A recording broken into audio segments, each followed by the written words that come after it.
of quarantine, staying inside, and just finding things to do. Hey, I'm proud of you. Good job. What is the most boring moment you've had recently, and what did you do in that moment? Most boring moment? Yeah, like moment you were just like, damn, there really is just nothing to do, is there? I'd say, I'd say when that's a good question because it's a lot of moments. But I'd say when I pulled out my old baseball cards, I was like, you know what? There's really nothing else to do, so I went in my closet and found a bunch of my old cards and started just going through a ton of my cards. Any interesting cards in there? A lot of interesting cards actually. A lot of older cards. I found the stuff from the late '90s, early 2000s. Got jersey cards, back cards. It's some autograph cards. I'd say a funny one to me, being a Phillies fan. I found a Ben Davis one. Uh, he's the play-by-play or not play-by color guy for the Phillies. So I thought that was a pretty funny one. And then a very old John Kruk, one of his early cards, another Phillies announcer. I thought those were kind of funny. John Kruk. Shout out to John Kruk. Come on the show. Yeah, I love. What? Just like come on the show, John. Yeah, I love John Kruk. Classic Kruk. All right, Andrew. So we've got a lot to talk about today. Before we start with our weekly deep dive of an old baseball game, which we will eventually find a good name for, we're going to talk some baseball news, which we haven't been able to do in a while. But it seems as if baseball is on the track to coming back, Andrew. Maybe? Maybe. I mean, according to the report, maybe May. But if I'm being honest, as much as I wanted to come back, I see it more of being baseball being optimistic more than it actually being realistic. I don't know about you though. Yeah, I would say they really don't want to cancel the season, and they shouldn't want to because they're going to lose a lot of money for it, and they're really going to try to get this in however they can. But realistically, I don't think it's going to happen. Some of the things that they're talking about, they're saying to ship all 30 teams to go to Arizona, live in a hotel. Each team has their own hotel, live there for 4.5 months, I guess, quarantine, play games and the spring training facilities and some in Chase Field, and with no people there and doing some social distancing in there. And I don't know how it's going to work. It's not really going to feel like baseball. It's going to feel weird. Do you want baseball to come back in this capacity?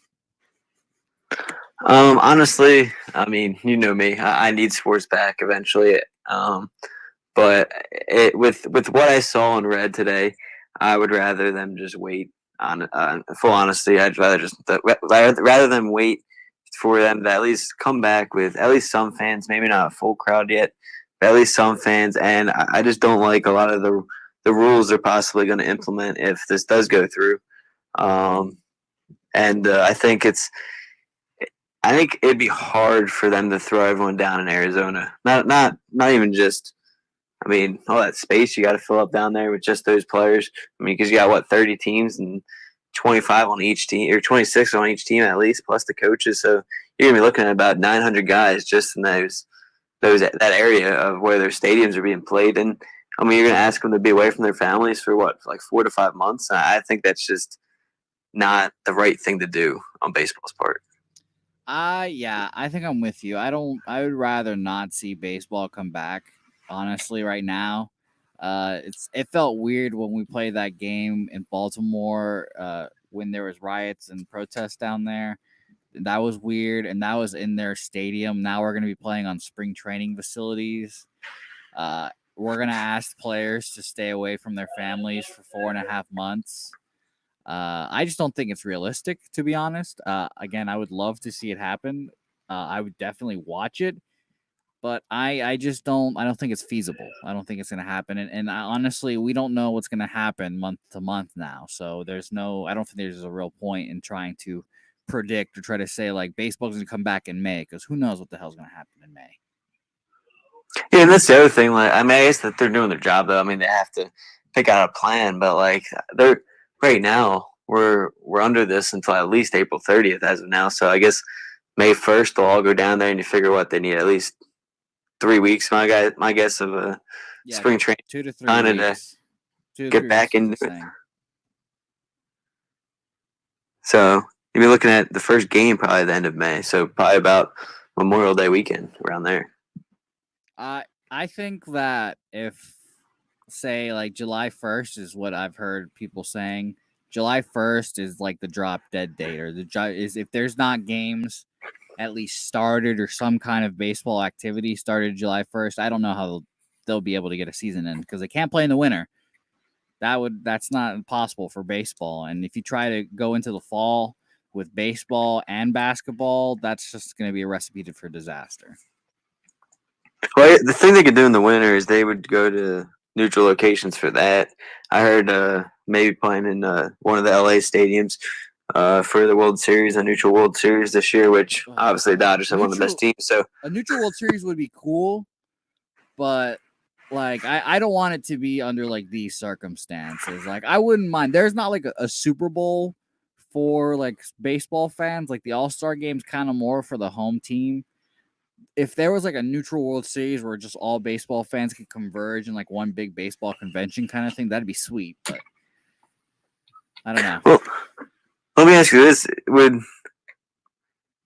would you rather, or would you be okay with them like shortening the playoffs, so like doing the first round a 3-game series instead of 5, and then that sounds great. And then does the World Series have to be a best of 7, or would you be okay with that best of 5?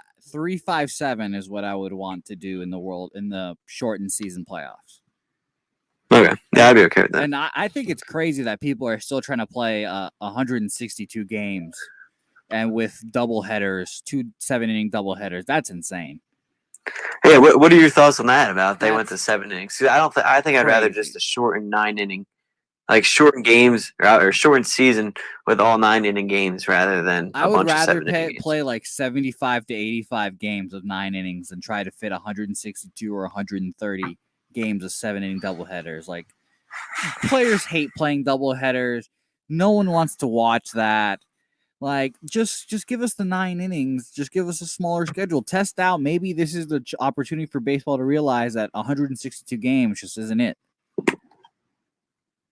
Yeah, I agree 100%. And I mean that's actually the way they'd go with a couple rules. I sent you that picture of what ESPN had on earlier, and they if they go to this, they probably think about doing, or most likely go with an electronic strike zone. And obviously, that's been a debate for the last couple of years. And if they do go to games in May, this is going to be their chance to try that one out. And I mean, I'm against it, but we'll see how it would work out if they do it. And did you see? I'm looking at the ESPN article by I believe it's Jeff Passan. Yeah, it is.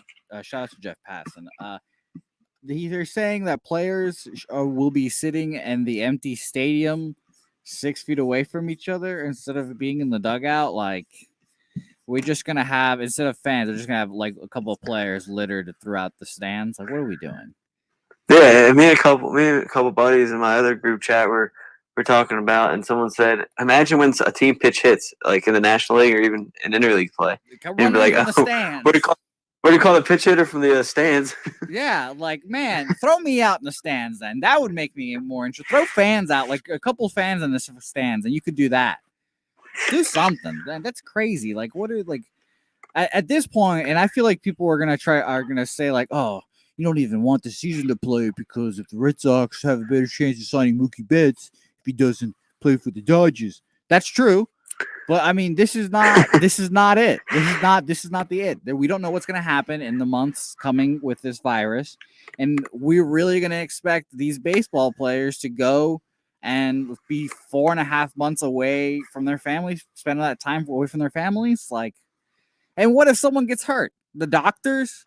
We're going to pull doctors away from doing other medical shit, helping people with the coronavirus and whatnot. Are we going to pull them to help Tommy Boy's hamstring?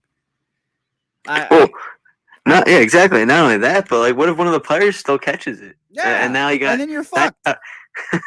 Yeah, now you got all these people down there in camp, or not even camp at that point. We got both teams. I mean, I know they're saying they're going to be Rudy Gobert. It's just another Gobert situation. It's going to look worse if you start the season and then stop it again. No, I agree 100%, and I get it. You want to play your season, but like, trust me, I want to watch. I want to watch it again. But Yeah, sometimes this stuff billions of comes. dollars. The health of everyone comes first, and I mean, it's not like I know we treat them like heroes and stuff, but it's not like the players are incapable of catching anything. Like they're still a human being, and if you're going to throw them in there and say they catch it, well, first off, what are you going to do? But second off, do you can't. I mean, if they have it, they're already away from their family. I get it, but like if it's towards the end of the season and something happens, and when they go back home and give it to their whole family again, What depending on the situation. and what if me Mookie Betts is like, you know what? I don't think it's worth it. It's too risky. I don't think the virus is contained enough. I'm not going to go play. You're going to shun him for not wanting to go play in these circumstances? It's tough. It's tough. Well, yeah, and then the last thing is something my dad pointed out when I was talking to him about it. He was saying like, well, imagine like for all the players that are expected to have a kid soon, like, and they're not allowed to leave. Like, so all those players who might have a kid throughout this, who is expected to have a kid in the season, they're gonna most likely skip the season so they could stay home and be with their wife for when the kid's born. Yeah, it's crazy. Like, what are we doing? It's not. Let's just wait. Football is going to be the sport that pushes the envelope and plays no matter what. I can tell you that now. Football does not give a fuck. They will play empty stadiums, and Donald Trump will facilitate that so people can start feeling normal again. But I think baseball, like I said last week, baseball is a sport in most jeopardy for their season to be canceled. All of the major sports. And I think if it's not playing by July 1st, then shut it down. Well, yeah, full season, but I think NBA and NHL are going to be canceled eventually. I know they're trying to obviously finish out the season, but I think eventually they just got to cancel it. That way they don't impact next year. Well, I still got those Dallas Stars tickets, Andrew, for whenever the Stars decide to. Did you get refunded for that? No, because the shit's postponed. It's not canceled yet. This is bullshit. It's true. Yeah, it's awful. So I just literally have Stars tickets for whenever the next game is. I can't wait for them like in 2 months to be like, all right, game on, and then the Stars be like, all right, game tomorrow, and I'm like, what? So I have to drive to Dallas to get these tickets tomorrow? What? that's insane. But the one bright side of having these tickets is it will be very cool to go to the first game back. But will people go because it is the first game back, and will people actually trust everything? Who knows, Andrew? Who knows? Well, let me ask you that: Would you be hesitant I'm to going. go? I'm going. Oh yeah, no second hesitation. Yeah, I'm going. But Okay. I'm dumb though, so you know. Well, let me ask you this: if you didn't have tickets, would you be hesitant to buy tickets for the first game back? Probably not. That's why I would not. Since I have the tickets, I would go, but I would not buy tickets for them. Okay, That's a good perspective. It's just because I have the tickets and I don't want to waste the money. I've already spent all the tickets. Now I could definitely resell them, but again, who wants to buy tickets? So, all right, Andrew, let's talk about some old baseball. You ready? I'm ready.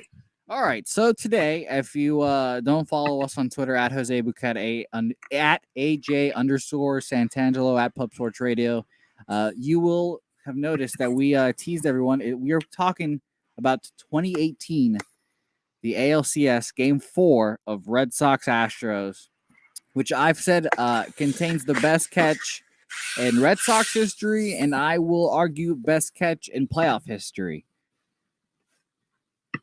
Yeah, I mean, I think there's a couple in this game that are almost just as good as that one. I can't say for sure if it's the best in postseason history because obviously I don't know what all else happened, but I'd say in the definitely the last decade, I'd say it was probably the best catch. Hey, I'm not gonna argue with you. I agree. Let's talk about how we got here. This game is the fourth game, so the Red Sox are up 2-1 at this point. 109 win Red Sox team, I believe. I forgot what the win. I think it's 100. It was 108, something like that. But dominant Red Sox team, first in there in the AL. Arguably one of the best Red Sox teams ever. Going up against the former. It's 108, yeah. So you're right. 108. Former World Series champions in 2017. The Astros are in the midst of their cheating. Alex Cora came over from them last year or the year prior. This is the year that the Red Sox are allegedly caught cheating as well. So a little mix up in the cheating here. We both see it. I don't know if you looked at the catcher signs, Andrew, but I was looking at them and they were just flashing like 3 or 4 signs when no one was on. And I thought that was pretty funny to watch. Honestly, I didn't even think about that to look at the signs and stuff. I looked at it like any other game. I didn't even think of that. I should have done that. But I'm gonna take you one step further. I think this, beyond being one of the best Red Sox teams ever, I think this could be one of the best MLB teams in general, especially in our lifetime. Yeah, we talked about the World Series rankings, and this is World Series of the last 25 World Series. This Red Sox team was ranked second behind the 1999 Yankees, which arguably one of the best teams of all time. But this team, the best in the last 20 years, maybe. It's fun. I enjoy talking like this, Andrew. This is good. This makes me feel better. I knew you would have a field day with this one today. I know. So let's talk about their one loss in this series. Game 1, the Astros win 7-2. This Astros team does, in fact, have Justin Verlander and Garrett Cole. Not as dominant Garrett Cole from last year, but still very good. They win 7-2. It was a close game. The score kind of deceptive. It was 3-2 going into the 9th inning, and then they scored a couple of runs in the 9th. This was allegedly, again, the Major League Baseball said there was no cheating in this postseason too. I forgot to tell you that as well. They said, which I don't buy. But. Yeah, that's why I said allegedly. So they win that game. Joe Kelly gets the loss. Justin Verlander pitches well, gets the win. Game 2, the Red Sox win 7-5. Their bullpen had been crapped on all year. I had been doing most of the crapping. Their bullpen was really bad, and then they turned it on in the postseason. Matt Barnes gets the win. David Price, coming off a very bad start at Yankee Stadium, pitches well, gives up 4 earned runs, but shuts the door, really. And Garrett Cole doesn't pitch well in this game either. Did you happen to watch the highlights of this game? I did not watch the highlights of that game. Well, this was Jackie Bradley Jr.'s basically clearing double. This is the beginning of his ALCS MVP campaign, I guess. Which is still unbelievable. Yes, I know. It's unbelievable. He literally had like 3 or 4 hits in the series. They all just happened to be at good times. Porcello, this was the first time also this is the first time I'd noticed, I guess, that a manager was starting to use his starting pitchers out of the bullpen. I feel like Cora really popularized this year. Rick Porcello came in, shut the door in the 8th. Craig Kimbrell, shaky in the 9th, which is a theme. We'll definitely talk about it, but he gets the save. Game 3, a pretty dominant win, 8-2 for the Red Sox. This was, again, the beginning of Nate Eovaldi getting paid, making a lot. You love that. You love that contract, right? I love Nate. I don't love the contract, but it's not his fault. It's ownership's fault. So I love him. Dominant early. Only gives up 2 runs. The Red Sox scored 2 first inning runs. And really the only reason they scored those 2 runs, the Astros, was Rafael Devers was still a young baby, as he is in this game, and didn't know how to field as well. So he makes an error, Steve Pearce home run, and then Roberto Osuna blows it by giving up a grand slam to Jackie Bradley Jr. It was funny. That was a really funny one. Andrew, do you remember this game for the Tony Kemp catch where he jumped up on the wall and a ball hit the wall and no one saw it and no one heard it and it was a big thing? Yeah, I do remember that. Yeah. Did you think that hit the wall first or was that a catch? I thought live. I thought it hit the wall first. Or live, I thought it was a catch, and then I did think it hit the wall in replay. Well, I can tell you it definitely hit the wall. But now we get to game 4. Sorry, we're game 4 now. Red Sox are up 2-1. In Houston, a must-win game. Can't go down 3-1. Andrew, can you talk about this Houston team, because this team is really, really good. Hey, this team is again. These were 2 powerhouses going at it. It was a series originally. I thought it was going to go 7. Obviously, I ended up being wrong, but Houston's just filled with a ton of offense. I mean, obviously the cheating scandal, but besides that, you still have, Alex Bregman, George Springer, who before the show we were talking about, we both loved. He just goes out there and plays the game. Altuve's always been one of the best hitters for average in the game, and then they even had the pitching to do it. And Garrett Cole, Justin Verlander, as you mentioned, and then in this game, Charlie Morton's not a bad pitcher either. So I mean, that rotation was stacked as well, and this team was a very good team, and it was very surprising to see the Red Sox go in there and take two, or actually even three if you count Game 5. Yeah, it's really impressive. I told you I go to every Red Sox Astros game. I go to one every year now. And I always seem to fall on the games where Rick Porcello and Charlie Morton would pitch against each other. So this was not a surprise for me. Charlie Morton, the ace, 3 legitimate aces on this Houston staff, the ace of the Rays, now the Garrett Cole, obviously the ace of the Yankees, and Verlander being himself. Really good team. This is a really fun team to watch. Too bad they cheated, and we hate most of them now. So you hate to see that. Yeah, it's anytime you take a shot at the Astros now, we have to. Yeah, it's hilarious too. Going into this game, Jose Altuve had a hurt hamstring or a hurt knee, I believe. Carlos Correa had a hurt back as well. He was hitting poorly through this whole series. And it was pretty interesting to watch this game to see who was themselves. We'll start in the first inning, obviously. Did you notice that DeAndre Hopkins was out there hyping up the crowd? I did notice that. I got a good chuckle out of that because a lot of players in this game not on these teams anymore. Yeah. So DeAndre Hopkins just happens to be one of those players not on the team that he was on during this time. JD Martinez, I wrote down not hitting well during this ALCS. He was 1 of 11 apparently, and Martin Maldonado could not keep the ball in front of him throughout this series as well. But first inning, Mookie Betts leads off the game, hit batter, which was funny. It was really funny. 4-3 from Andrew Benintendi. Another walk by Charlie Morton. Good at bat by Martinez. And then after Xander Bogaerts strikeout, Rafael Devers singles 2-0 early Red Sox.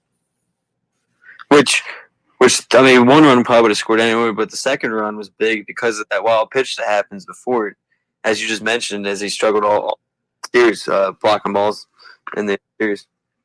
Yeah, Martin Maldonado had a tough day for him. I felt bad to an extent. Could not keep the ball in front of him. That pass ball was big. Devers gets that single, 2-0. It's funny watching Devers now because he is, I would say, I guess he's the second best player on the Red Sox now, second or third best player on the Red Sox, and he's like a wee baby here, just coming up from the minor leagues, and he's just hilarious. I love watching him. He looks so like I call him a wee baby because his face, he looks like he's 12 years old. That's what's funny about watching a lot of these guys come up is a lot of guys got that young face. I agree. So then we head over to the bottom of the first. Alex Bregman can't do anything, 6-3. Comes up that he's hitting 400 this series, and he's going to have a tough day today. He's going to have a very tough day. But hitting very tough day. Hitting 400 was super impressive. George Springer, first pitch single, of course. He had a day. Like I said, we love him. And then Altuve comes up with the early controversy. Hits a shot to right field, fan interference. This call talked about for days after. Fan reaches over, kind of stops Mookie from jumping up and robbing the home run, closes his glove, but people say that Mookie was in the fans' area and the ball was already over. What do you think, Andrew? Was this the right call? Honestly, when I went back and watched this game, I replayed it. I don't know how many times because it is very tough to tell, and I think it's something again that the league has to clear up eventually. But technically, is he going into the fans' area? Technically, because that's where the seats are. But he has a chance to catch that ball, and if the fan doesn't touch his glove first and stop the momentum he's riding into the crowd, he has a very good chance of catching that ball. So when it's all said and done, I think it's the right call. I definitely agree with you. I think it's crazy that people were arguing this call. I actually have a picture of the call or the home run robbery, fan interference, whatever you want to call it, up on the live stream right now. You can clearly see Mookie is like right there, but he has his glove closed by the fans reaching out. I thought it was an easy call, no brainer. They called that on the field. During the broadcast, they said they didn't have enough evidence to overturn it. Joe West, by the way, was the one that called it. Everyone loves Joe West. Andrew, do you love Joe West? Love or dislike? Love, Andrew. Love. We all love Joe West. Yeah, totally. I love Joe West. Okay, fair enough. So Joe West makes that call. Fan interference. It would have tied the game 2-2. Ends up not mattering. This inning ends up going out with a whimper as Marwin gets hit by a pitch, but Yuli Gurriel flies out to Mookie to end the inning. Fans bitter. Very bitter. Well, yeah, of course they're going to be better in this case, but again, I think it's the right call, and obviously it would have, like you said, it would have tied the game up at the time, and it's a big call. But when it's all said and done, they got the call right. I thought this was karma for Game 3, anyways. For the Kemp. You thought it was what? I thought it was karma for the Kemp call in Game 3, anyways. Oh, exactly. I mean, karma always comes back, right? Yeah, and you could tell early as well as someone that's watched Rick Porcello pitch. A lot of times he didn't have it early. This wasn't Rick Porcello's best game. He was walking people throughout the game, couldn't locate, didn't have a fastball. So tough, but he gutted it out. But yeah, and I think that both ways. I mean, even with Charlie Morton, like he hits Betts to lead off the game and then walks JD Martinez, you mentioned before we started going over the game, was struggling in the series. So that's an out you want there. And that starts the rally, and then he throws a wild pitch, and he puts the Red Sox right in business. So both pitchers came out struggling. I agree. But anyway, it's the second you had back out there. Brock Holt led off with a 4-3 ground out, followed by a pop fly right back to the pitcher from Christian Vasquez. And then another walk by Charlie Morton to this time Jack Bradley after a fantastic at bat. I think that went 8 or 9 pitches, I believe. And then ultimately, though, at the end, Mookie Betts flied out the center to end the inning. So nothing much happened there in the top half of the inning. And then the Astros, though, they didn't waste any time to try to get back at it as Josh Reddick, off with a line drive double in the left field. I think it was left center to get the inning started, and then followed by Carlos Correa, single to left to score Reddick there and get the Astros on the board in the bottom half of the inning. Some notes about the second inning I had. I think we saw something in the second inning we won't see much, or either we will see a lot of, and that was close-ups of the 2017 banner.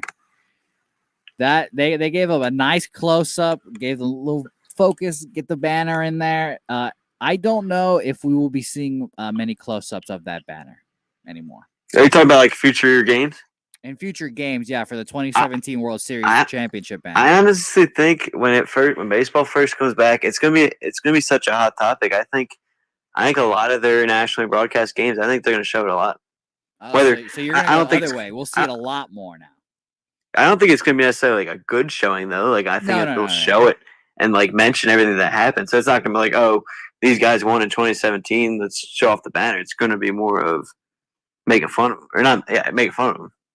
Yeah, I agree. But like you said, we talked about earlier. Carlos Correa hitting 180 in the series, hurt his back, coming back from it, and dominated this game. Honestly, did really well this game, and that single started off. Yeah, so you got the single to the drive-in Reddick there, get him on the board, bring him within one.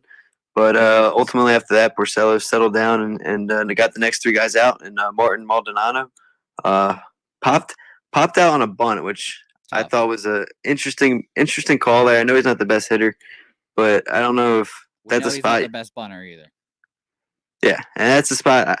I guess with nobody out, it makes sense. Now that I think of it, I was thinking there's an out, but anyway, then Tony Kemp strikes out, swinging the next hitter, and then Alex Bregman eventually ends the inning with a 4-3 ground out there. But the Astros do get the one run on 2 hits.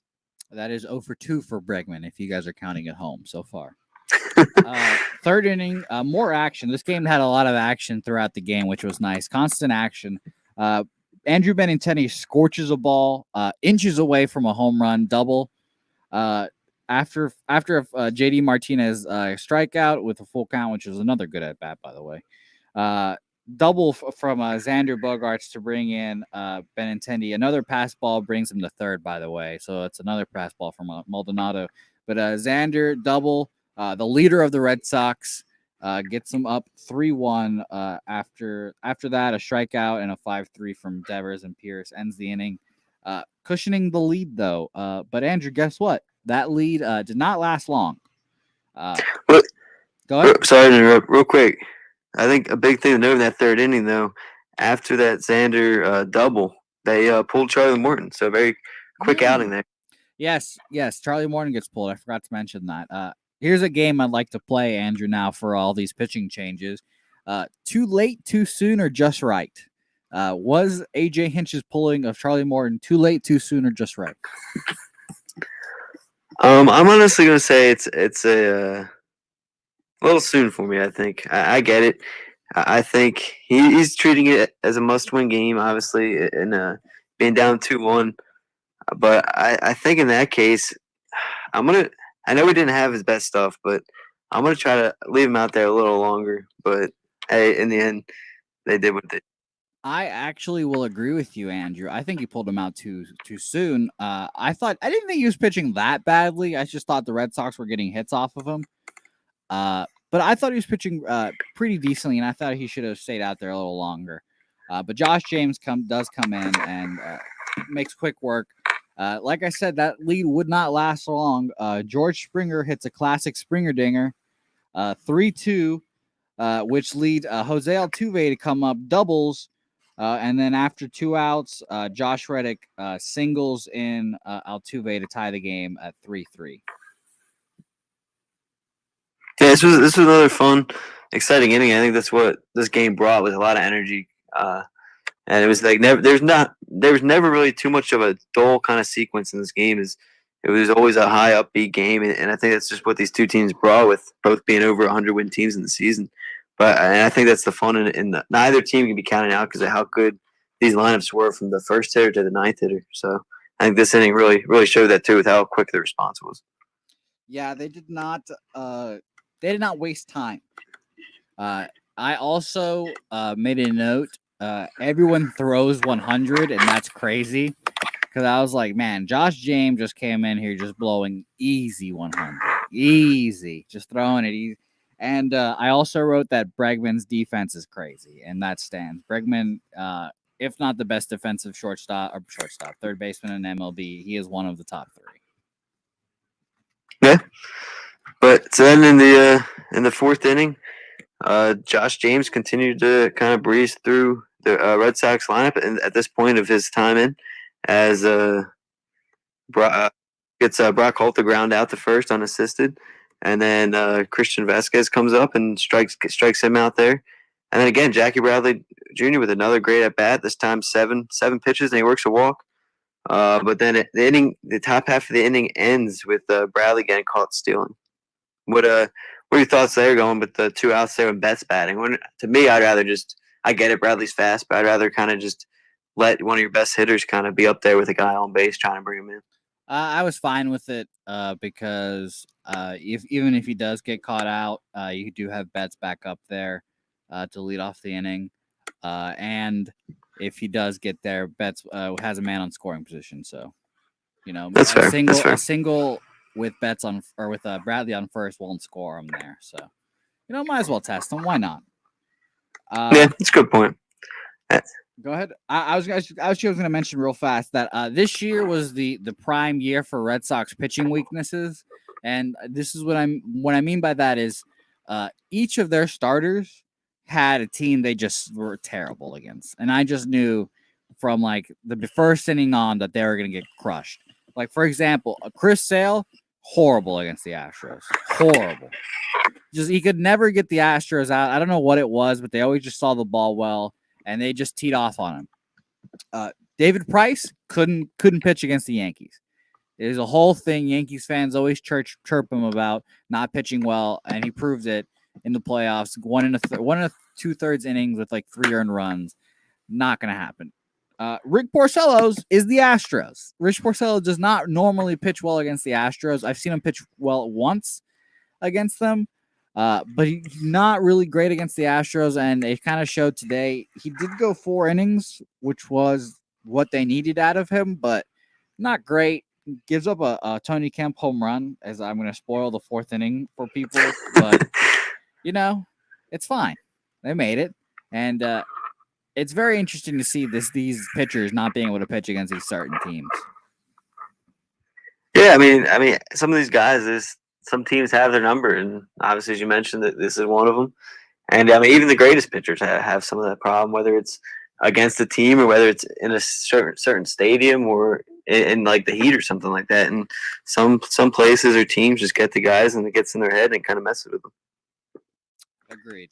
Go ahead and But tell us what happened in the yeah. fourth inning, the bottom. So as after the leadoff ground out, 5-3, as you just spoiled, Tony Kemp comes up and second pitch of that bat hits a home run off Porcello to give the Astros their first lead of the game, which kind of tried to go inside on them using a breaking ball, I think it was. Kind of left it up there a little more over the plate than he wanted, and Kemp just snuck it in as it just stayed fair, as it almost hit the foul pole as it went right around it. But nice job there by Kemp to keep it in between the lines. And then after that, Bregman strikes out. Springer walks. Springer gets picked off or they try to pick him off at first. He probably would have been, but due to an error, Springer gets to second base and then ends the inning on a Jose Altuve flyout. Yeah, that Tony Kemp home run was wild to see. I was not expecting it at all.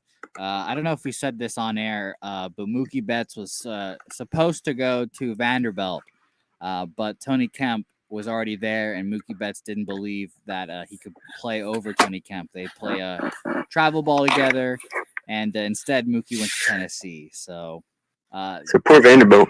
Yeah, poor Vanderbilt. Their paths will cross again later in this game to disastrous effect for the Astros. Let's move on to the fifth inning. Great times happened in the fifth inning, Andrew. Let me tell you. Fifth inning starts off for the Red Sox. A strikeout from Mookie, but Benintendi continues to stay hot. Double JD singles. It's reviewed. Instead, I believe they called him out 6-3. But then Xander Bogaerts singles to score Benintendi to tie the game up again. Red Sox, 2 RBI machines. That was the 12th run they've scored with 2 outs in the series. Hey, that's what makes a good team get that extra step, is having that ability to hit in big situations and elevate like that. Red Sox go quietly after Rafael Devers K, but the Astros would come back again. Ground out from Marwin Gonzalez, a single by Yuri Gurriel, and a wild pitch brings him to second. And then Carlos Correa brings him around to score another single for him, another RBI. Again, like we said, this game goes back and forth. They trade runs each inning, and it's pretty fun to watch. Absolutely, and it happens again there in the top half of the sixth inning there, with after the Astros take the 5-4 lead again, after the Astros leave Josh James in as he strikes out Steve Pearce and then gets Brock Holt to ground out, and then things start to change from there as Christian Vasquez gets a 2-out double to start the 2-out rally, and then one of the biggest at bat game is your boy Jackie Bradley Jr. gives the Red Sox the lead again with the 2-run home run. I wanted to put this, or I might have. I forgot what I wrote down for at bat of the game, but I wanted to put this in at bat of the game, but it's one pitch. It's literally Christian Vasquez comes in, double off after second pitch of their bat, and then a slider, I believe, from Josh James gets hung over the plate, and Jackie Bradley jumps all over it to give them the lead. And I believe that's the 5 runs, the last runs that the Astros will score in this game. So that home run does essentially win them the game, I guess. Yeah, and it's funny. It's funny that he goes out there and gets the first pitch in that case after working a 9-pitch at bat and a 7-pitch at bat and his 2 at bats earlier in the game. So it's funny on that one. He goes out and swings at the first pitch, and I mean it was a pretty no doubt about it home run. I mean you knew it right off the bat. Oh yeah, it's no doubt about it at all. And something I thought was weird: no bat flip, or no noticeable bat flip, I guess you should say. Hey, he's a classy guy, man. He just goes up there, does his business, and moves on. Hey, well, this this was his the hottest streak of his life. He got like 3 or 4 hits in this ALCS, and they all just happened to be with bases loaded or they went out of the park. So, shout out to Jackie. Huge home run. I lost my mind. I was also I asked Alexis for the videos of me, Andrew, and she didn't take any videos of me freaking out, but she took videos of me after the game. But I'm in my underwear for some reason. So, Oh, is that this game? I thought that was in the World Series. no, I was watching this game. Or I was watching, believe it was this game, but actually no, it That's was game fun. 5, guys. It was game 5 because they went to the World Series. So I was watching game Maybe, 5. maybe the World Series bought a better video. There's a better video of you somewhere. Maybe, yeah. But shout out to that. So what inning we're on, Andrew? But Remind me again, please. I'm finishing up the top half of the 6th. So All after that Bradley home run, Mookie Betts comes up and Josh James gets him fly out to left there to end the top half of the 6th. But the Red Sox did get those 2 runs on the 2 hits to regain the lead at 6-5. And after a big inning like that, the Red Sox pitching staff did exactly what you want, and that's give the opposing team a scoreless inning on the other end and hold that lead. As Joe Kelly, right? not Is it Joe? not Joe. Actually, we forgot to mention when Joe Kelly came in the game. Yeah, let's say Joe Kelly did come in the game. He came in the 5th because I said Porcello went at 4. So yeah, Kelly came in and shut things down decently. Yeah, so then in the 6th, they turned the ball to Eduardo Rodriguez, and right. he walks Tony Kemp to lead off the inning, and that was it. A quick short leash for him as they brought in Ryan Brazier and Brazier. That's what. And he got the next 3 guys to retire fairly easy. As he got Bregman to fly out the center on 3 pitches, got Springer to ground out to third. They got the force out at second there on 2 pitches, and then he got Altuve chasing the first pitch of the at bat, grounding out the third, and once again that force out at second. So he comes in and picks up and doesn't let that inherited runner score. So nice job by Ryan to come in and shut the doors. That would be 0 for 4 for Bregman if you're keeping track at home. 0 for 4. There's a running joke with Red Sox fans about Alex Cora and Eduardo Rodriguez. It's like Alex Cora is like his older brother that expects so much from Erod, and he doesn't give it to him sometimes, and he just gets like so angry with him, and sometimes he'll either like it'll be like in the World Series or something like that, and he'll give up like a home run, and he'll like Erod will look in the dugout, and Alex will be like, "Nope, you're staying in there. You're giving us 7 innings no matter what. You could give up 100 runs. We're keeping you out there for the 7." Or it could be like this, where he's coming on for 1 batter and he walks him, and he could not have moved faster to the mound. Could not have. Which was basically sprinting. I mean, you're the Red Sox fans. You know how he's doing better or how he's doing throughout the season. I mean, obviously it pays off for him, but in the moment, were you for the decision? I was surprised he got pulled so quickly. The pitchers had been coming in and staying in there for a little bit, but he hadn't really been in the starting rotation because it just been Price, Porcello, Sale. But he pitched really well. He pitched really well this year, and I was fine with it. It ended up working out because Brazier, his story was incredible. He literally got called up from like the Japanese league.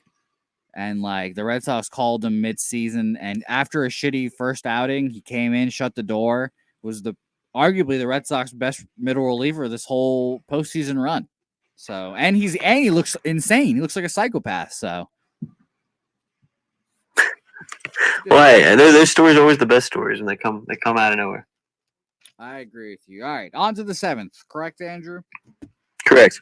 All right, to the 7th inning, Ryan Presley comes in. Yeah, new pitcher, Ryan Presley, after Josh James does a really good job. Like, he pitched well, except for like the Jackie Bradley stuff. He went 3 2/3, 5 Ks. So I was really impressed by that. Ryan Presley comes in. I don't know if do they give a reliever of the year award? Yeah, they do. Okay, well, arguably one of the relievers of the year. Hadn't given up a run since August. Dominates 23 plus inning scoreless streak. But he comes in the 7th, a fly out to Benintendi, a single to JD, walks Xander Bogaerts, a ground out to Devers 6-3. Almost was a double play, it seems like. I have a bunch of scribbles all over my notebook. So it seems like he almost hit into a double play there, if I'm not mistaken. Correct, Andrew? Actually, That's correct. No. Because the review, because Correa was going to step on second, but he was like a mile off the bag. Yeah, you're right. So that happened, and then that opens up the door. Steve Pierce walks. So that brings in a new pitcher because Presley just walked the bases loaded, which brings in Lance McCullers, who also walks Brock Holt and gives Presley his first run scored or earned run since August. Ends the streak there. Keeps padding the lead, 7-5 Red Sox. Yeah, what a fun way to score a run, right? That's a fun way to break your scoreless streak. That's the right way to break your scoreless streak. Which I thought that was funny. I thought he pulled Presley a little early too. Especially with how well he's done, and I mean, you have the mix up with Correa at second, so I mean, almost had an out there. Wasn't I mean, he gives up a single and then a walk, but I thought in that case when you have that scoreless streak, I say you let Presley try to finish that out and kind of get out of that jam. Yeah, I think this was a too soon as well. It seems like we're all too soon today, Andrew. Because especially you already have an out, so really all he needs is a ground ball. Because I mean, Brock Holt isn't the fastest guy, so and he's not been hitting well. Yeah, so you have a good chance there to get that double play, and I would have stuck with Ryan there. Yes, I agree. Andrew, are you ready for your trivia of the game? I am. I'm gonna keep purposely not. I'm gonna keep skipping over the trivia so you can keep asking me. Okay. Who is the only player in Major League Baseball history to hit a cycle in the postseason? Brock Holt. Brock Holt, yes. Double points if you can tell me who the pitcher was that gave up the home run. Oof. Can you give me a year it happened? It happened this year, in the series before. The series before that would have been the Yankees. This was in the domination of the Yankees when they won like 17-0 or whatever they did. Was it Tanaka? No, this is a trick question. It's catcher Austin Romine. Yeah, no way I would have got that. Yes, he came in because, like I said, the Red Sox had been dominating, and my man Brock Holt hits a home run off of him in a 16-1 shellacking, Andrew, of the Yankees. Hits a home run in the 9th inning off Austin Romine to complete the cycle. But yeah, so he comes in, walks, but they get the K, get an out of the inning. But like I said, they don't score any runs, so all this is just insurance for the Red Sox now. Seventh inning comes along. Marwin Gonzalez single, 2 flyouts, but a Carlos Correa double gets Marwin to third. They change pitchers. The Red Sox do. Who do they bring in? They bring Matt Barnes. Matty Backpacks. Matt Barnes, first round pick out of UConn. Gets the gigantic strikeout of pinch hitter Tyler White, a.k.a. The janitor from the Atlanta Braves, Evan Gattis, him. That's those two guys are exactly the same.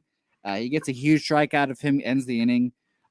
Pitch nasty. If we were doing nastiest pitch awards, which we're not anymore, if you don't remember that, Andrew, we're nastiest pitch awards probably go to this at bat. The curveballs Matt Barnes were breaking out were filthy. Struck Tyler White out looking that inning too. Yeah, Matt Barnes looked very impressive this inning. I wish he looked like that all the time.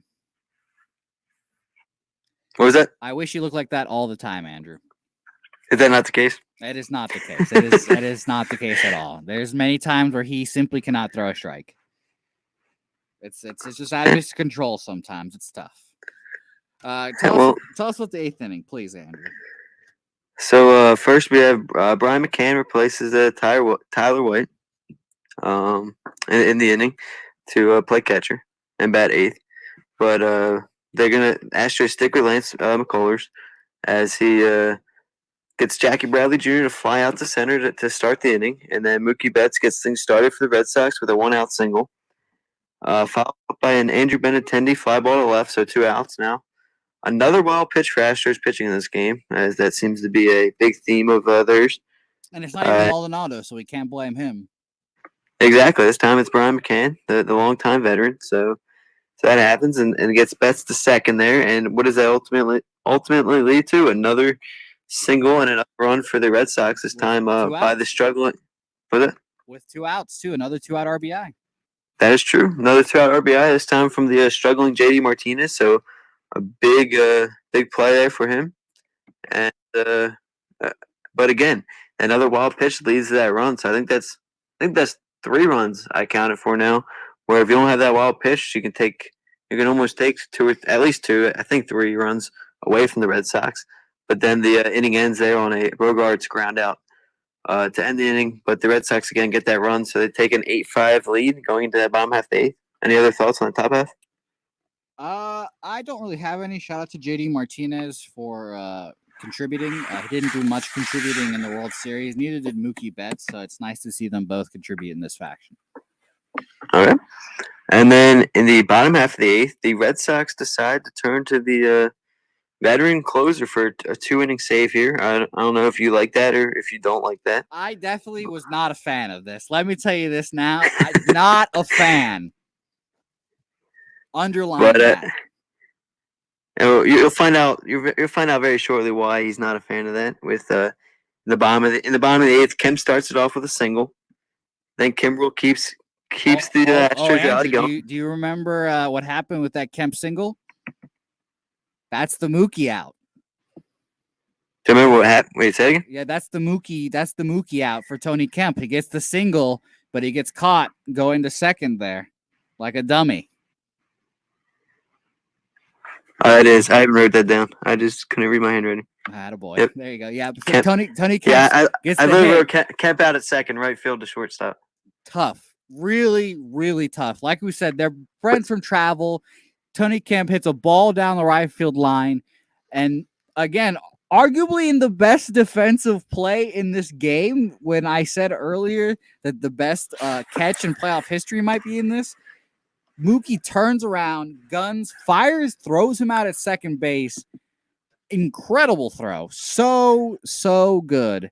And this was just one of the 2 plays that really solidifies that this was the best outfield in baseball, offensively and defensively.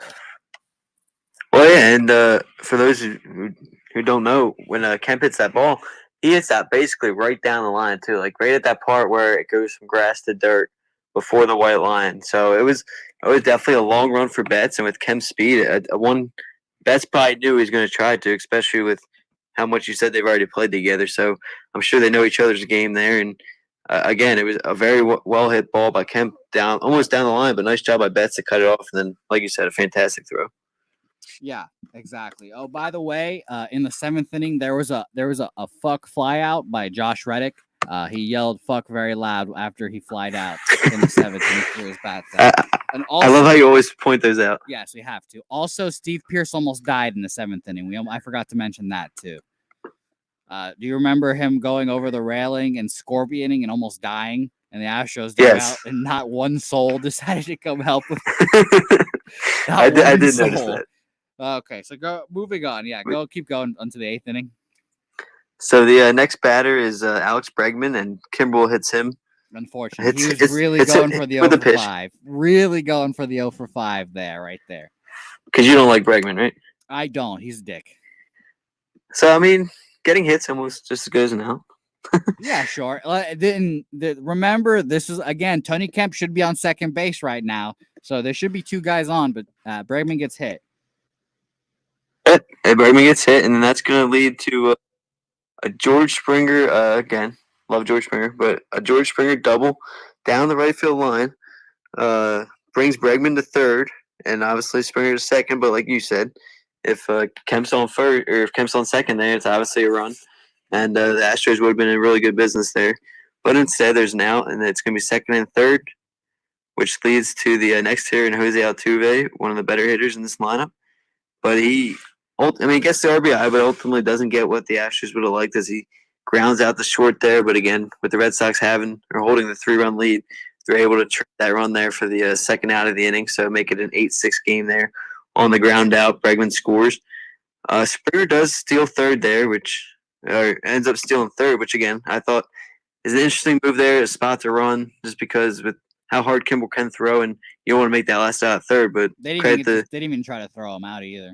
Yeah, I think at that point with the lead and everything, you just you don't want to throw that ball away because he's scoring on a single anyway. So Kimbrel takes forever to deliver on the mound anyway, so he probably stole off of Kimbrel more than Sandy Leon, who was catching him at that time.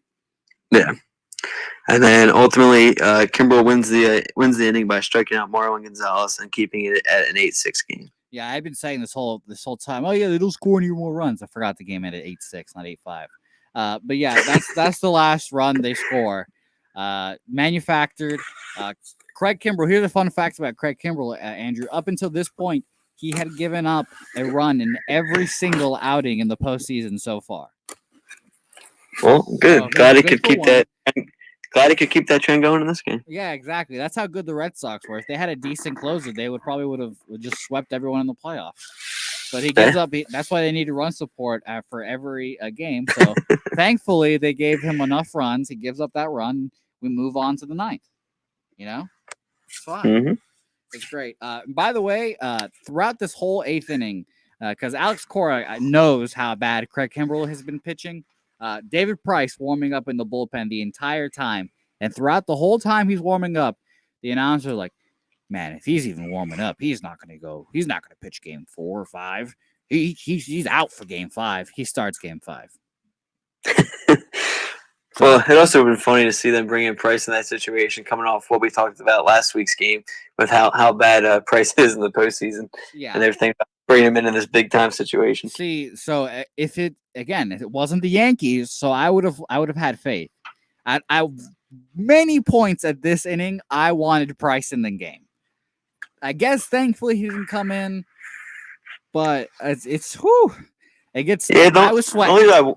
One of the reasons why I wouldn't want Price in though is because this Astros team is as good as it can be. I mean, a lot of their big time hitters are right-handed hitters, so that would have favored the Astros hitters there instead of Price. Yeah, I agree with you. So, ninth inning, the Red Sox load the bases. We'll fast forward this a little bit because we're already at the hour mark, so we gotta get a move on, Andrew. That's because we talked about the baseball update in the beginning. I know, right? So, like I said, the Red Sox load the bases. Walk from Steve Pearce, a single. Brock Holt. Jackie Bradley Jr. gets hit by a pitch right in the elbow guard, but Mookie Betts can't convert.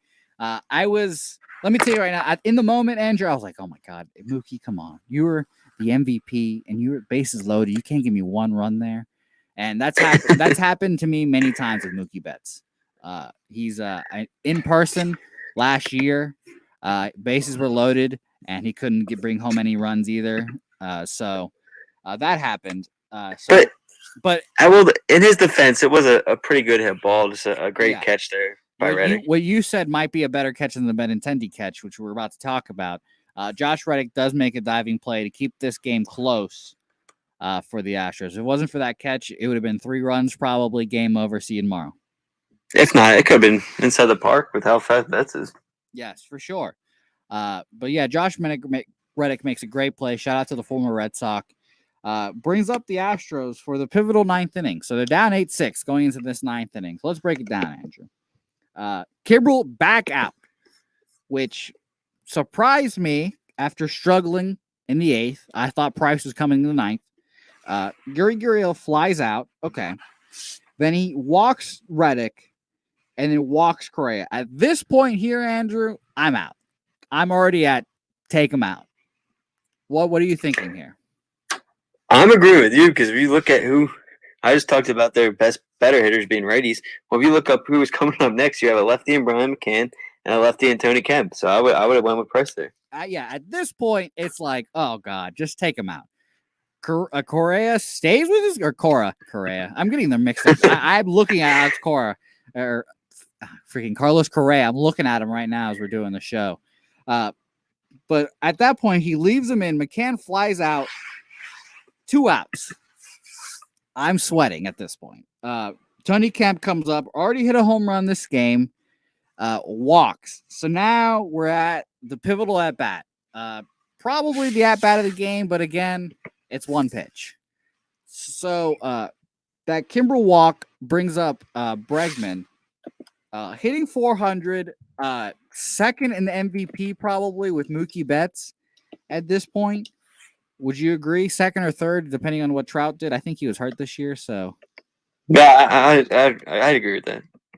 Okay, so after the McCann flyout, by the way, Alex Cora makes a mound visit. I thought he was taking him out. Doesn't take him out. I guess Kimbrel talked him into it. What do you think?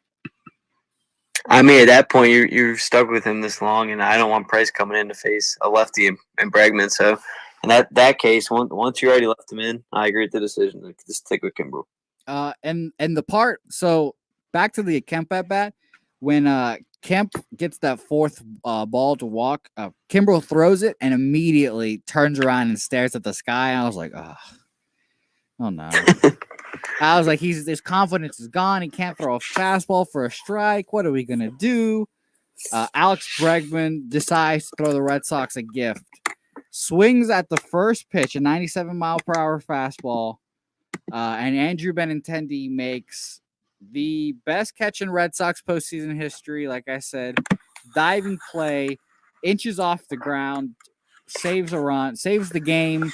Red Sox win 8-6, take a 3-1 series lead, and effectively win the series. Yeah, and I agree with you. Bregman gifted him. Like, I know it took a fantastic catch to get the out, but like, you're coming off of 3 walks there to load the bases from Kimbrel, and then you had him hit a batter in the inning before that. It was a mess all over, and essentially got saved. Partially got saved by that Betts to throw out in the 8th inning to prevent any more damage there in the 8th. So he's already struggling, and you're going to go up there with how good of a hitter Bregman is too, and you're going to just swing at that first pitch. It's like, what are you doing there? Yeah, it's tough. It's really tough. He's been hitting 400. He does, in fact, complete the 0 for 5 in this game. Lucky he doesn't get the 0 for 6.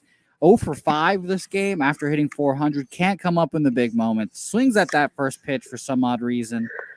And this kind of like summarizes the Red Sox, I guess, especially the 9th inning, because they kept hammering it home. Kimbrel kept escaping from near-miss situations. In Yankee Stadium, game 3, I believe, the series is tied 1-1.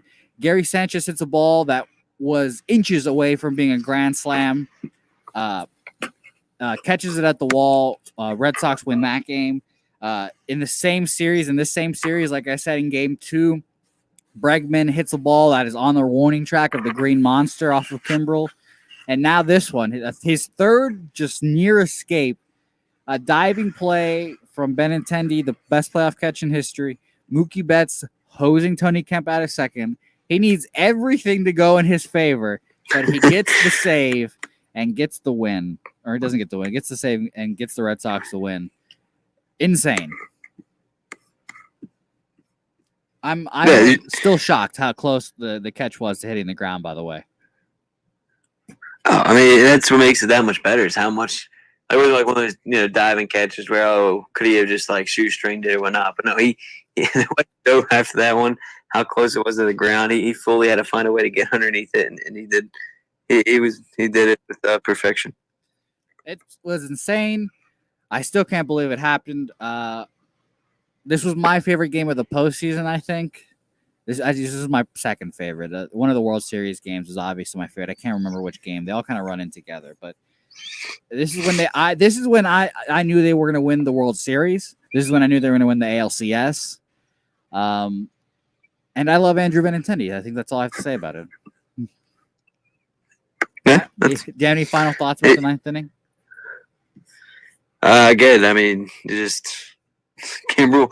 Kimbrel gets. I think was more lucky there than good. I think you would agree with that. And the way it played out for him to get that save in multiple ways, not in the plays, but for not to get taken out there. And I mean, good for him to get the full trust. I mean, he deserves it. He's had a great career.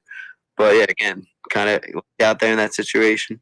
And then, I mean, credit to the Red Sox for not panicking either in the bottom or the bottom of the eighth or the ninth. Hey, love it. All right, let's go to the categories, Andrew, because we love giving out these awards. As we do, let's start off scapegoats versus goats, scapegoats and goats. We'll start off with the bad first, the scapegoats, Andrew. I'm going with my first nominee with Charlie Morton. I think you mentioned him being an ace early on in the show. Gets two, doesn't even last 3 full innings. Gives up 3 hits, 3 runs, 2 walks. Just a complete mess in this one. Obviously wasn't his day. I know. I know you credited with how well he did. I'm not going to pick him because he started out pitching well, but James struggled. Obviously, I'm actually going to say the manager here wow. for scapegoat, just because I think he has. We already mentioned we both thought Morgan got taken out too early. He should have stuck with him. He then turns around and leaves Josh James in way too long. I mean, for being the reliever there, trying to get him to squeeze out 4 innings, I think it's just too much. He should have saw that coming. James pitched well through the first 2 and pitched well in the third as well, but that 4th inning it kind of just blows up, gives him the loss. I think AJ Hinch could have did a better job there, so I'm gonna pick him as one of my scapegoats as well. And then you're gonna love this one. Obviously, I'm sure you have him too. But as you mentioned, 0 for 5, lucky to go 0 for 6, by Alex Bregman. Of course, yeah, he's on my list. And then another one. I know he's not the best hitter, but I'm going Martin Maldonado. I think the pass ball. 0 for what was it? The pass balls. Yeah, he goes 0 for 3 in the game, and then all the pass balls. He hasn't really been that good of a hitter all year, and they're kind of riding him for his defense, and he just continued to blow up and cost the Astros some runs there, which really, obviously, in a close game, could have came back and changed the outcome of the game. Okay. Do you have any more nominees? That's all I got for now. Before I remember who I forgot again. Fair enough. Or you call me out on it. Either one. I have 2 more. I have 3 more that you haven't mentioned. I did have Bregman. He was my first name I wrote down, so shout out to him. I wrote Houston fans. 1, because they're crybabies, and 2, because it's not Mookie Betts' fault that he ran into the fan. The fan ran into Mookie Betts, cost them 2 runs right there. So Houston fan, you're on the hot seat here. The reason why I'm going to disagree with you on that one is because every fan base is going to be that way. Every fan base is going to want that call. No matter. But not every fan base is going to interfere with the home run. I disagree with that as well. I think 95 to 99%, 95 to 100% of the fans will interfere with that home run. Okay, well, he's a nominee. I put him on there, Houston fan. I put Tony Kemp getting thrown out in that situation in the 9th or in the 8th, whenever it was, from Betts. That's tough. That's a backbreaker. That's tough, but for the spot that ball is at, can you fault him for trying that? And he's fast. He thinks he's fast. He also goes 2 for 3 in the game, scores a run, has an RBI, and has 2 walks. He's a nominee. Andrew. He might not win the award, but he's definitely on my list. My last person is going to scratch your head. Craig Kimbrel. Craig Kimbrel almost blows his game many ways. Doesn't by the skin of his teeth. Very lucky. He's on my list. But Andrew, I think you convinced me. I'm going to go with AJ Hinch. I think he should win this award because I think you convinced me with the Josh James leaving him in too long. Charlie Morton. I think AJ Hinch deserves this, and I hadn't had him on my list, so thank you for convincing me. Oh, no problem, man. That's what we're here for. I'm gonna agree with you. I think he'd be my first one as well. All right, goats. I'll start off this one. I put Alex Cora to start off with. I didn't have any complaints with how he managed the game besides the Kimbrel thing, and it ended up working out for him. All of his pitching changes worked. So no issues there. Also, I'm going to go ahead and say he led the Red Sox to the best team in history, Red Sox history this year, and won a World Series. So I'm going to go ahead and count that. And I put Jackie Bradley, Mookie, and Benintendi, and I'm just going to lump them together as the Killer Bees. The Killer Bees. This is their moment. They've risen. They've all grown up. Bradley, Betts, Benintendi, the Killer Bees, all of the goats. Okay. I see that. I can see that. Obviously, I think you definitely have to have Jackie Bradley on there. Andrew Benintendi, fantastic catch, great game. I don't know if I'd throw Betts on there, but Mookie scored runs and had an incredible defensive play. That's I put him on there, and he's the leader of the outfield technically. That's fair, and he drew the fan interference, so he drew it like a charge.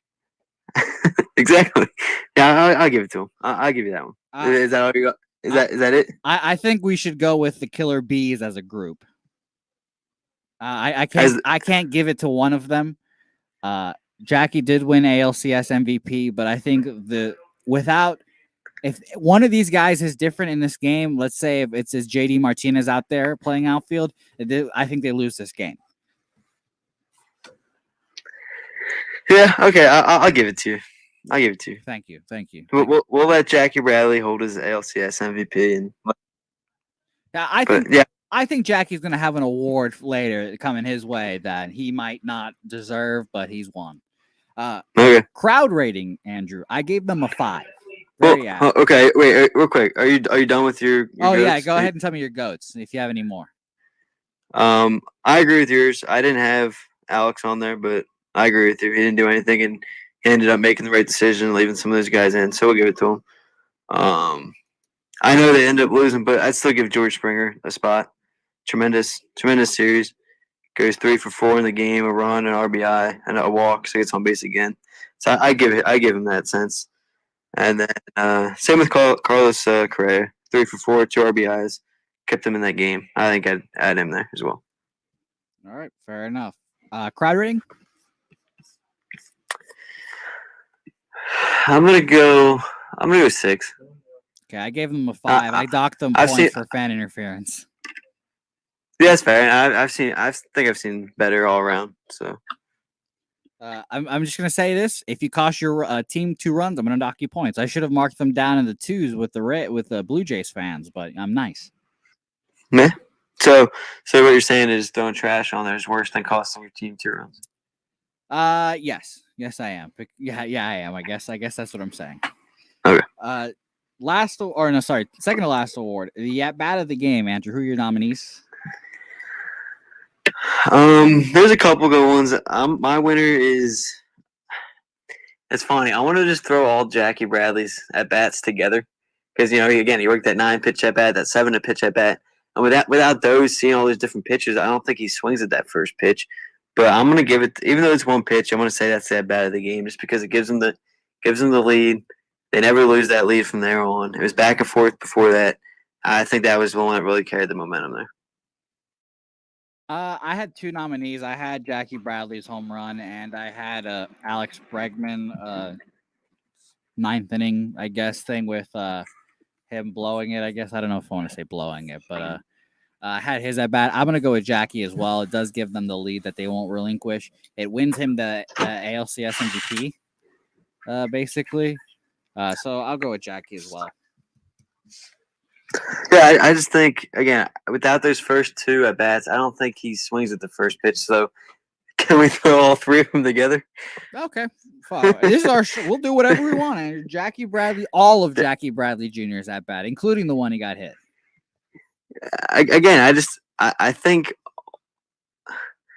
because I guess it depends on how you kind of look at it. I mean, you can say which at bat was better, but overall, obviously, the better outcome is the home run.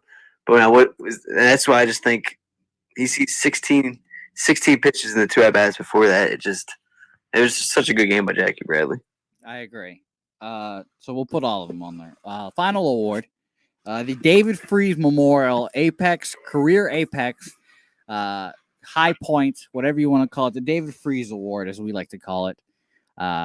Who hit their apex career climax for you? Who are your nominees, Andrew?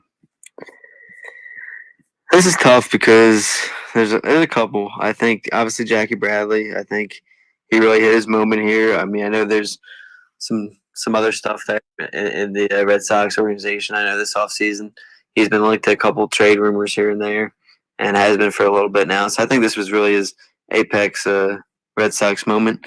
And then I know he's really young and he can have a better moment, but that Benintendi catch saving the game. I mean, he's got to be a nominee. I'll also put Jackie Bradley in here. This I can't think of a higher moment for him. This is it. He is frequently in trade rumors. He is not a good hitter, but he had an outer body experience, or he got lucky with like 3 at bats. It's whatever we want to call it. We'll take it. I also put Benintendi on it. Like you said, he's young. Really hasn't started his full career. But it's hard to beat the best catch in Red Sox history, right? It's tough. It's tough. Did you have any more? No, honestly, I really think that's it because I think all the Astros kind of lose out because they lost the game. I know George Springer played well, but I think obviously he's had some bigger. He won a World Series already and had a really big World Series. So exactly. So I don't think really you can give it to anyone on the Astros. And then as far as the Red Sox, I mean, yeah, Kimbrel gets a save, but he struggled, so I don't think it was his best moment. Porcello didn't last too long. So yeah, I think it's really just those between Benintendi and Bradley. Okay, I have a couple more nominees for you. I put Alex Cora, like I said, best Red Sox team ever, guided them, World Series in your first year. Everything went downhill swiftly for Alex as well. So I guess he's definitely a nominee for this award. I would love to give it to him, but I have a feeling he might come back, so I don't know. I put Joe Kelly. Joe Kelly does well in this game and in this whole postseason. Goes to the Dodgers, doesn't pitch as well, but I can't imagine him pitching better than this postseason. And my last nominee is an interesting one, Andrew, because I put Craig Kimbrel.